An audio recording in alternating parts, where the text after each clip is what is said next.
आज हम अवतल लेंस के द्वारा जो प्रतिबिंब बनते हैं उनकी स्थितियां देखेंगे। इससे पहले हम आपको पहले और दूसरे वीडियो में एक तो बता चुके हैं कि लेंस किसे कहते हैं, लेंस कितने प्रकार के होते हैं, अपसारी और अभिसारी लेंस क्या होते हैं। दूसरे वीडियो में हमने आपको बताया हुआ था कि किरण आरेख के नियम क्या होते हैं और उत्तल लेंस द्वारा जो प्रतिबिंब बनते हैं उनकी स्थितियां क्या होती हैं। आज हम देखेंगे कि अवतल लेंस द्वारा जो प्रतिबिंब बनते हैं उनकी स्थितियां क्या है। तो आइए हम देखते हैं अवतल लेंस द्वारा प्रतिबिंब का बनना क्या होता है। तो इसमें केवल दो स्थितियां ही होती हैं, ठीक है। जैसे उत्तल लेंस में हमने जो पढ़ा था तो उसमें 6 स्थितियों को पढ़ा था हमने, लेकिन यहाँ पे केवल 2 स्थितियां ही होती हैं और दोनों स्थितियों में ही जो प्रतिबिंब बनते हैं वो आभासी बनते हैं, सीधा बनता है। तो ये याद रखना है, ठीक है।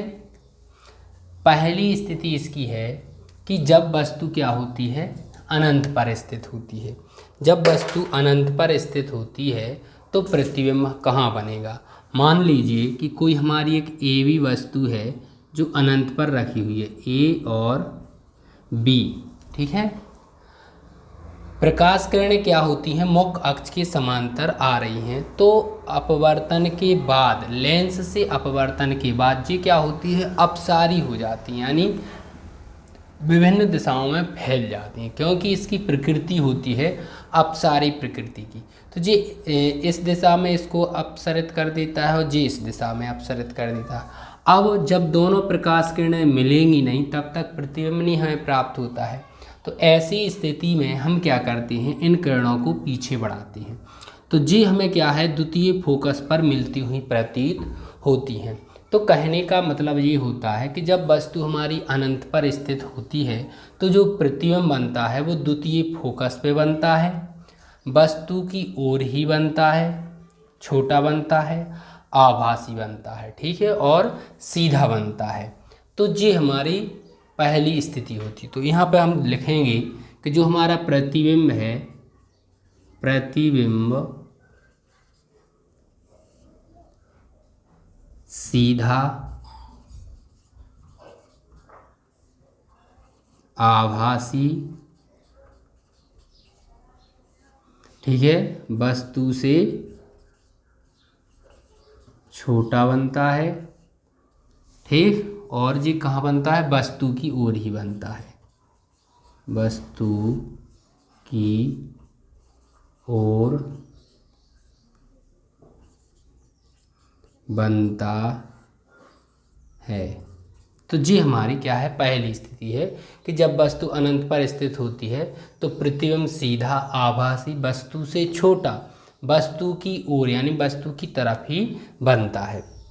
दूसरी स्थिति है जब वस्तु अनंत और प्रकाशिक केंद्र, यानी यहाँ पे प्रकाशिक केंद्र को हमने O माना है, तो वस्तु अनंत और प्रकाशिक केंद्र के बीच स्थित होती है। तो हमने जी वस्तु ले ली है, जी प्रकाशिक केंद्र हो, यहाँ अनंत होगा, तो वस्तु ए बी ली है। ए बी से जो पहली प्रकाश किरण चलती है वो मुख्य अक्ष के समांतर जाती है, तो यहाँ से अपसरित हो जाती है और द्वितीय फोकस से होकर आती हुई प्रतीत होती है। दूसरी किरण हमने प्रकाशिक केंद्र से होकर के लेते हैं जो बिना विचलित हुए सीधे निकल जाती। अब दोनों प्रकाश किरणें देखिए यहाँ पर मिली हुई हैं, तो हम क्या करते हैं, जिस स्थान पर दोनों प्रकाश किरणें मिलती हैं वहाँ से हम मुख्य अक्ष पर क्या डाल देते हैं, एक अभिलंब डाल देते हैं जिसको हम नाम देते हैं ए डैश और बी डैश। तो ऐसी स्थिति में जो हमारा प्रतिबिंब बना हुआ है वो कहाँ बना है, F2 और प्रकाशिक केंद्र के बीच बना हुआ है, सीधा बना है, वस्तु से छोटा बना है और आभासी बनता है। तो यहाँ पर हम लिखेंगे प्रतिबिंब सीधा, आभासी, वस्तु से छोटा और F2 व प्रकाशिक केंद्र के बीच बनता है। तो ये हमारा क्या हो गया, दूसरी स्थिति हो गई कि जब वस्तु अनंत और प्रकाशिक केंद्र के बीच स्थित होती है तो जो प्रतिबिंब बनता है वो सीधा बनता है, आभासी बनता है, वस्तु से छोटा बनता है, F2 और प्रकाशिक केंद्र के बीच बनता है। तो ये हमारे अवतल लेंस द्वारा प्रतिबिंब का बनने की दो ही स्थितियां होती हैं। तो इन दोनों स्थितियों को पहले आप नोट कर लीजिए।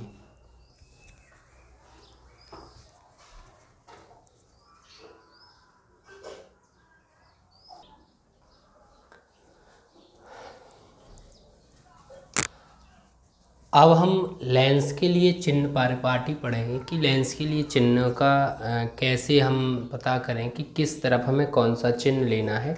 इसे हम कहते हैं चिन्ह परिपाटी। जब भी हम क्या करते हैं, आंकिक प्रश्न करते हैं, तो आंकिक प्रश्नों में हमें क्या है, चिन्हों का भी उपयोग करना पड़ता है। फोकस दूरी प्लस में होगी, माइनस में होगी, या जो वस्तु की दूरी है वो प्लस या माइनस होगी। जी हम कैसे पता करें, इसके लिए हमें चिन्ह परिपाटी का ज्ञान होना बहुत ज़रूरी होता है। तो यहाँ पर सबसे पहले देखो हमने एक चित्र बनाया हुआ है, उत्तल लेंस लिया हुआ है, जिसमें हम अवतल लेंस भी ले सकते हैं, लेकिन हमें निशान इसी प्रकार से उसमें भी लगाने पड़ेंगे। अब यहाँ पर हमें क्या करना होता है कि यहाँ पे जी देखना है कि हमें किस तरफ कौन सी दूरी प्लस में लेनी है माइनस में। सबसे पहले तो आप हम समझ लें, अभी हम लिख करके भी आपको बताएंगे कि कैसे आपको इसको लिखना है। पहले आप चित्र को समझ लें अच्छे से, क्योंकि चित्र आपको अगर समझ में आ जाता है तो चिन्ह परिपाटी समझना कोई बड़ी बात नहीं, बहुत ही सरल है। सबसे पहले तो आपको याद रखना है कि जो भी दूरियां हमें मापना है वो हमें प्रकाशिक केंद्र से ही मापनी है, चाहे वो वस्तु की दूरी हो, चाहे वो प्रतिबिंब की दूरी हो, चाहे वो वस्तु की लंबाई हो या प्रतिबिंब की लंबाई हो। जो भी दूरियां हम मापेंगे वो क्या मापेंगे, एक तो प्रकाशिक केंद्र से। जैसे अगर हमें वस्तु की लंबाई मापनी है तो वो मुख्य अक्ष से नापी जाएगी, प्रतिबिंब की लंबाई नापनी है तो वो मुख्य अक्ष से। लेकिन अगर हमें क्या है, इस तरफ की दूरी मापनी है या इस तरफ की दूरी, तो हमेशा प्रकाशिक केंद्र से ही मापते हैं, पहला नियम। दूसरा नियम ये कहता है कि वस्तु को हमेशा हम बाईं तरफ ही रखते हैं, कभी भी हमें वस्तु को दाईं तरफ नहीं रखना है, हमें अपने हाथ की बाईं तरफ यानी इस तरफ रखना है, इस तरफ नहीं रखना है। तो इस तरफ बाईं तरफ हम वस्तु को रखते हैं। प्रकाश किरणों को हम हमेशा बाईं तरफ से ही आपतित करते हैं, ये ध्यान रखना है, ठीक है। तो ये तो होगा एक नियम। अब देखो, प्रकाशिक केंद्र से यदि हम क्या है बाईं तरफ की दूरियां मापते हैं तो वो हमेशा पूरी कैसी रहेंगी, ऋणात्मक।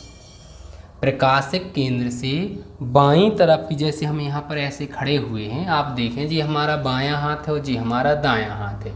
यहाँ पे आप देख लीजिए, चित्र भी देखते जाएं, तो बाईं तरफ की जो दूरियां होंगी वो ऋणात्मक होंगी प्रकाशिक केंद्र से बाईं तरफ। प्रकाशिक केंद्र से दाईं तरफ की जो दूरियां होंगी वो धनात्मक होती हैं, प्लस लगाया हुआ है। मुख्य अक्ष के ऊपर की जो नापी गई दूरियां, ऊपर की जितनी भी दूरियां होती हैं वो धनात्मक लेंगे, और प्रकाश मुख्य अक्ष के नीचे की जितनी दूरियां होंगी वो ऋणात्मक लेते हैं। अब जी आपको पता होना चाहिए कि हमारी वस्तु हमें कहाँ रखना है, प्रतिबिंब हमारा कहाँ बन रहा है, कौन सा हमें फोकस लेना है। एक चीज़ और ध्यान रखना है, यहाँ पे दो फोकस होते हैं, आपको पता है कि यहाँ पे दो फोकस होते हैं, तो हमेशा द्वितीय फोकस की ही हमें बात करनी है। जो हमारा सेकंड फोकस होता है हमें केवल उसकी ही बात करनी होती है, ठीक है। चलिए अब हम इसको लिखते हैं कि लिखना कैसे है। हमें सबसे पहला नियम होता है, सभी दूरियां प्रकाशिक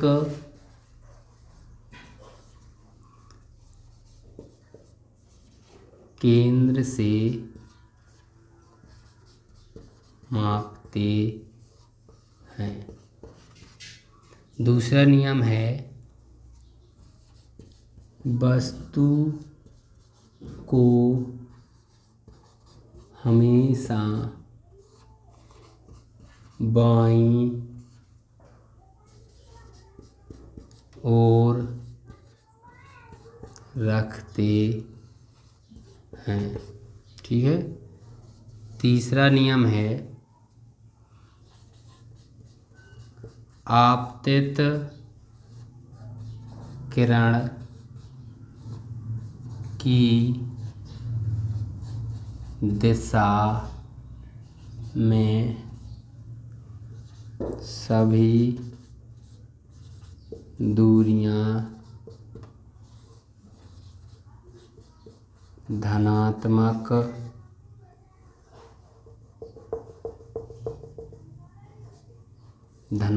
लेना है। चौथा नियम है आपतित किरण के विपरीत की दूरियां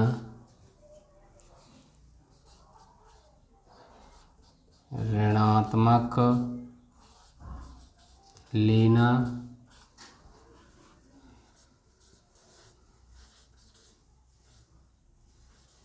मुख्य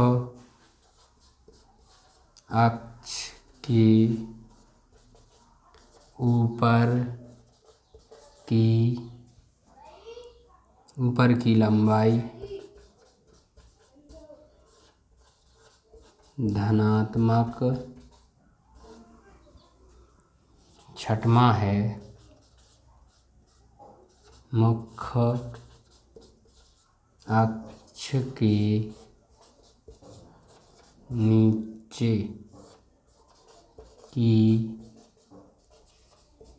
लंबाई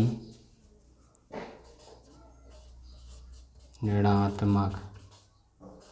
जैसे मतलब वस्तु अगर हम जैसे ऐसे रखेंगे वस्तु, तो जो ऊपर की लंबाई, तो ऊपर की लंबाई को हमेशा धनात्मक ही लेना है, चाहे इस तरफ की ऊपर की लंबाई हो चाहे इस तरफ की ऊपर की लंबाई हो। नीचे की यदि हम लंबाई लेते हैं ऐसे में चाहे इस तरफ हो चाहे, तो वो ऋणात्मक ही हमें लेना है। अगला नियम है हमेशा द्वितीय फोकस दूरी लेते हैं। ठीक। हमेशा द्वितीय फोकस माने एक प्रथम फोकस होता है, एक द्वितीय फोकस होता है, तो हमेशा द्वितीय फोकस की बात करनी है। यहाँ पे 8वां नियम है उत्तल लेंस की फोकस दूरी धनात्मक एवं अवतल लेंस की फोकस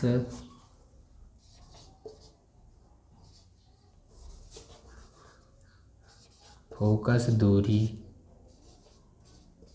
ऋणात्मक लेते हैं। ठीक। तो ये थोड़ा सा आपको याद रखना पड़ेगा कि उत्तल लेंस की जो फोकस दूरी होती है वो हमें धनात्मक लेना है, और अवतल लेंस की जो फोकस दूरी है वो हमें ऋणात्मक लेना है। द्वितीय फोकस की हमेशा बात करते हैं।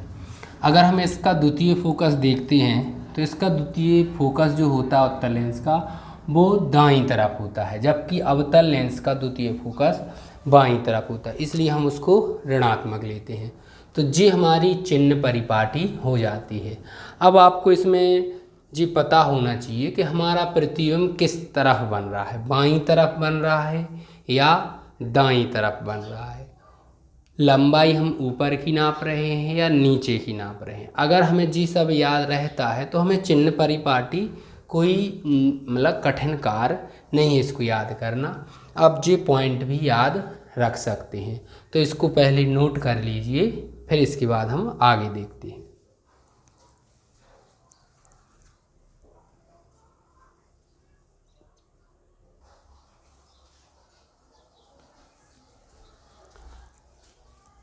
देखिए, तो अब हम पढ़ेंगे लेंसों के लिए यू वी एफ में संबंध क्या होता है। इसको हम लेंस सूत्र भी कहते हैं। दर्पण में हमने दर्पण सूत्र पढ़ा हुआ था, यहाँ पे हम क्या कहते हैं, उसको लेंस सूत्र कहते हैं। सूत्र हमारा होता है 1/f = 1/v - 1/u। जी हमारा लेंस सूत्र होता है। इसका निगमन भी होता है, लेकिन निगमन हाई स्कूल लेवल पे नहीं होता है, वो इंटर लेवल पे होता है। तो यहाँ पे केवल आपको एक फॉर्मूला ही याद रखना है, ठीक है। और उसमें जो हमने अक्षर उपयोग किए हुए हैं, उन अक्षरों का क्या अर्थ होता है वो हमें समझना है, ठीक है। तो हमारा लेंस सूत्र है 1/f = 1/v - 1/u होता है। इसको हम UVF में संबंध भी कहते हैं और इसको लेंस सूत्र भी कहते हैं। F क्या होता है, प्रकाशिक केंद्र से फोकस दूरी, यानी किसकी दूरी, द्वितीय फोकस की दूरी। यानी जो फोकस दूरी है वो कौन सी फोकस दूरी लेनी है, द्वितीय फोकस दूरी लेनी है, ठीक है। भी होता है जो हमारा स्मॉल भी है, प्रकाशिक केंद्र से प्रतिबिंब की दूरी। यानी प्रकाशिक केंद्र जो हमारा प्रतिबिंब बन रहा है उस प्रतिबिंब की दूरी क्या। फिर होता है यू होता है प्रकाशिक केंद्र से वस्तु की दूरी। यानी प्रकाशिक केंद्र से जो वस्तु है हमारी वो कितनी दूरी पर रखी हुई है। तो पहले आप इसको अच्छी तरीके से नोट कर लीजिए, इसको याद कर लें, क्योंकि अभी जो हम न्यूमेरिकल प्रश्न करेंगे तो उसमें इसका उपयोग होना है। तो पहले इसको नोट कर लीजिए।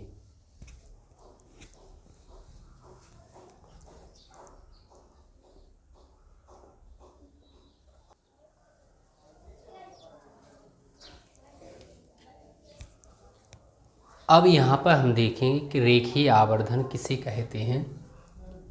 लेंस के मुख्य अक्ष के लंबवत नापी गई प्रतिबिंब की लंबाई एवं वस्तु की लंबाई के अनुपात को रेखीय आवर्धन कहते हैं। इसे हम m से प्रदर्शित करते हैं।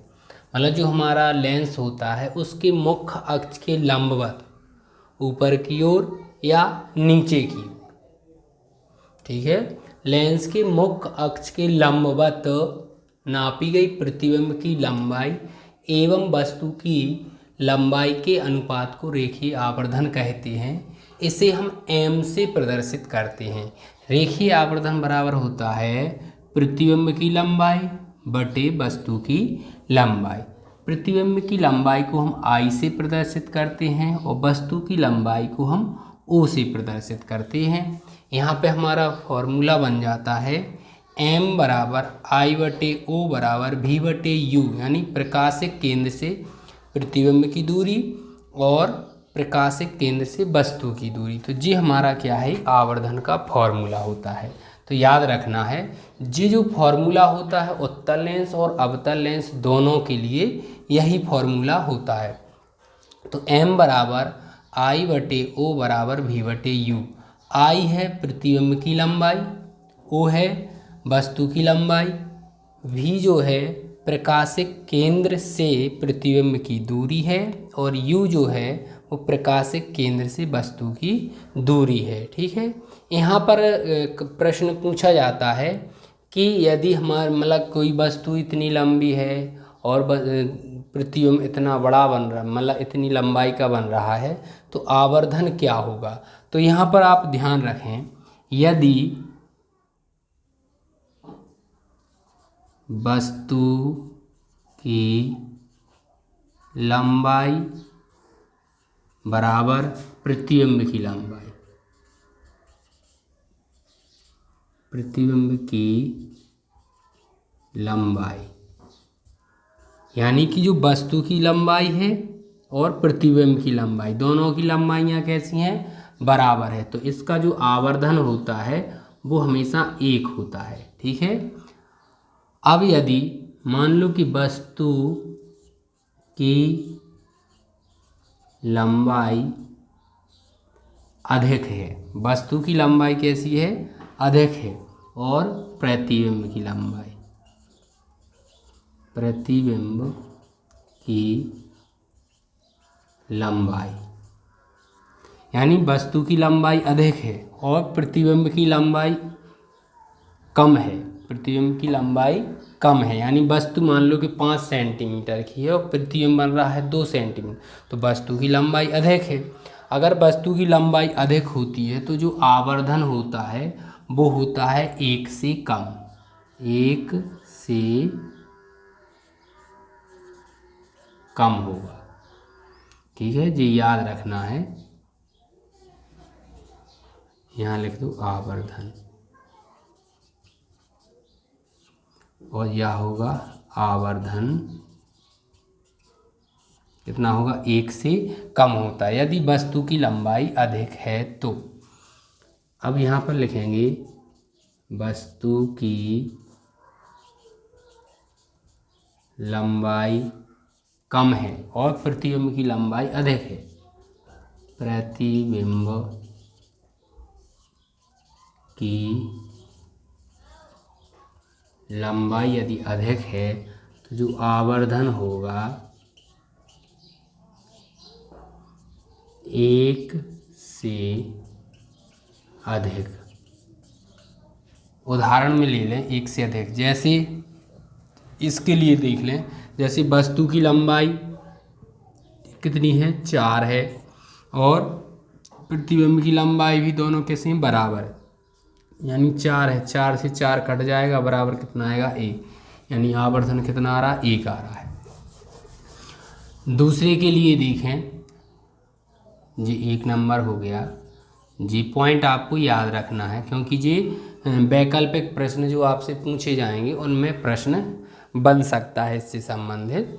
तो दूसरे में यदि देखें कि वस्तु की लंबाई अधिक है, वस्तु की लंबाई मान लीजिए कि 4 है, ठीक है, प्रतिबिंब की लंबाई कम है यानी 2 है, तो अब 4 का भाग अगर हम 2 में देंगे तो 0.4 20 यानी 1 से कम आ रहा है। ठीक है, तो वही लिखा ना, 1 से कम आता है आवर्धन।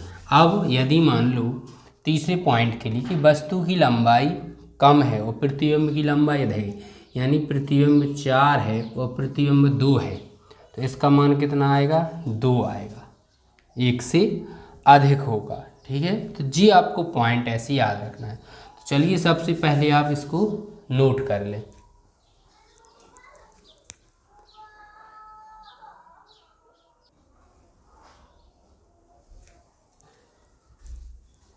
अब देखेंगे हम लेंस की क्षमता क्या होती है। लेंस द्वारा प्रकाश किरणों को अपसरित एवं अभिसरित करने की सामर्थ्य को लेंस की क्षमता कहते हैं। यानी कोई लेंस होता है, वह लेंस प्रकाश किरणों को कितना ज़्यादा मोड़ रहा है, यानी वो अपसरित कर रहा है, फैला रहा है, या अभिसरित कर रहा है, यानी कि वो एक बिंदु पे केंद्रित कर रहा है। तो कोई भी लेंस जितना अधिक प्रकाश किरणों को अपसरित करता है या अभिसरित करता है, तो उसकी करने की जो सामर्थ्य होती है उसको हम कहते हैं लेंस की क्षमता। लेंस की क्षमता फोकस दूरी की प्रतिलोम, प्रतिलोम माने होती है व्युत्क्रमानुपाती होती है।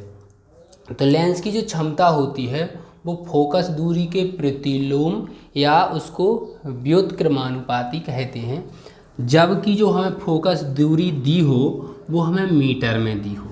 तो क्षमता को हम कैसे प्रदर्शित करते हैं, P से, यानी P हो गया पावर। तो P बराबर होता है 1/f, और f काय में होना चाहिए, मीटर में होना चाहिए। या इसका फॉर्मूला ऐसा भी बन सकता है, P बराबर 100/f यानी सेंटीमीटर, यानी मीटर को हम काय में बदलेंगे, सेंटीमीटर में बदलेंगे, तो 100 का इसमें गुणा कर देंगे। तो 100 का जैसे ही हमने क्या किया, इसमें गुणा कर देती है। ठीक है, तो जी काय में बदल जाती है सेंटीमीटर में। तो इसको या तो आप इस प्रकार से लिखें, या अगर जैसे हमारी फोकस दूरी मीटर में पहले से दी हुई है तो हम जो फॉर्मूला लगाएं। यदि हमें फोकस दूरी पहले से सेंटीमीटर में दी है तो आप जे फॉर्मूला लगाइए, मतलब फॉर्मूला एक ही है। तो मीटर को हमने सेंटीमीटर में बदलने के लिए 100 ऊपर लिखा हुआ है, क्योंकि हम बटे में 100 लिखते, 100 कहाँ जाते, ऊपर चले जाते। तो इस प्रकार का फॉर्मूला हमें प्राप्त होता है। ठीक है, अब कोई भी लेंस जो होता है वो जितना अधिक मोड़ता है उसकी उसकी जो क्षमता होती है उतनी ही अधिक होती है। यानी यदि किसी लेंस की फोकस दूरी कम है तो उसकी मतलब वह अधिक प्रकाश किरणों को मोड़ेगा, यानी कि उसकी जो क्षमता होगी, लेंस की क्षमता होगी वो बहुत अधिक होगी। अगर फोकस दूरी अधिक होती है तो क्षमता क्या हो जाती है, कम होती है। ध्यान रखना है उत्तल लेंस की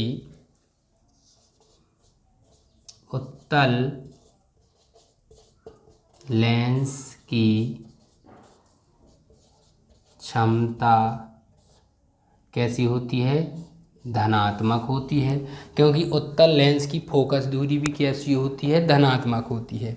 ठीक है, अवतल लेंस की क्षमता कैसी होगी, ऋणात्मक, क्योंकि अवतल लेंस की फोकस दूरी भी ऋणात्मक होती है। तो ये याद रखना है, यदि फोकस दूरी अधिक है तो लेंस की क्षमता कम है, यानी वो प्रकाश किरणों को कम मोड़ेगा।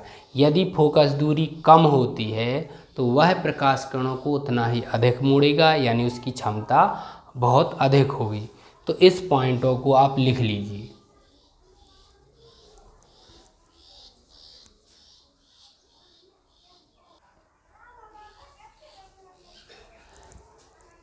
अब देखो हम पढ़ेंगे जो हमारे लेंस होते हैं उनकी हम पहचान कैसे करें। तो पहचान करने के दो तरीके होते हैं, एक तो स्पर्श करके कर सकते हैं, दूसरा हम प्रतिबिंब देख कर सकते हैं। स्पर्श करके हम कैसे कह सकते हैं कि जैसे हमारे पास लेंस हैं, अगर हमारे पास, हम उसको अपने आँख बंद करके उनको हम ऐसे टच करेंगे, अगर वो बीच में हमें मोटा लगता है और किनारों पे अगर हमें पतला लगता है तो आप उसको समझ लीजिए कि वो आपका कौन सा लेंस होगा, उत्तल लेंस होगा।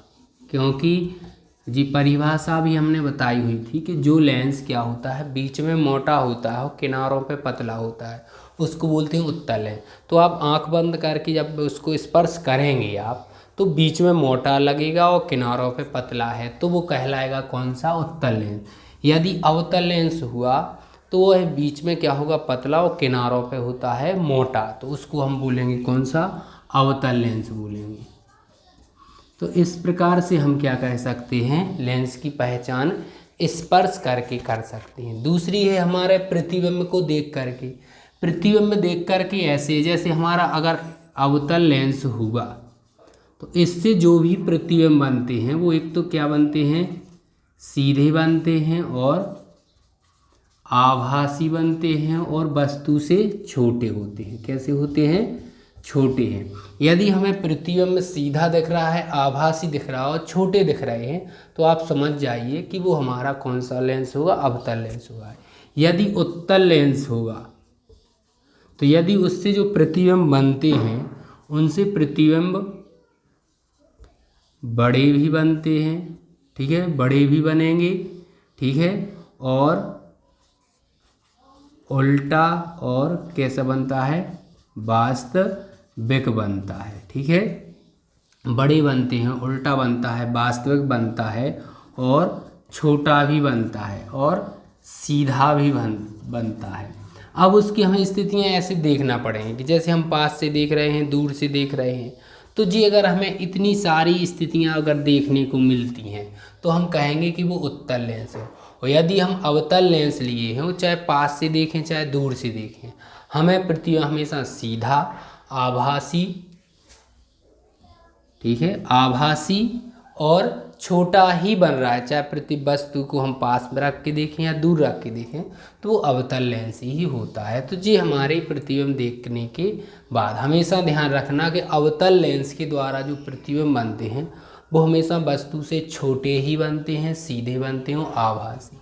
लेकिन जो उत्तल लेंस होता है उससे हमारे प्रतिबिंब बड़े भी बनते हैं, छोटे बनते हैं, उल्टा बनता है, सीधा, वास्तविक व आभासी सभी प्रकार के बनते हैं। वो स्थितियाँ देखनी पड़ती हैं हमें। लेंस के उपयोग, तो लेंस के उपयोग जो घड़ी साज होते हैं, घड़ी साज माने घड़ी को सुधारने वाले जो होते हैं वो क्या करते हैं, उत्तल लेंस का उपयोग करते हैं। दूसरा है हमारा जो डॉक्टर लोग होते हैं अंगों की जांच करने के लिए भी अंगों की जांच में उत्तल लेंस का उपयोग होता है, ये ध्यान रखना है हमेशा, ठीक है।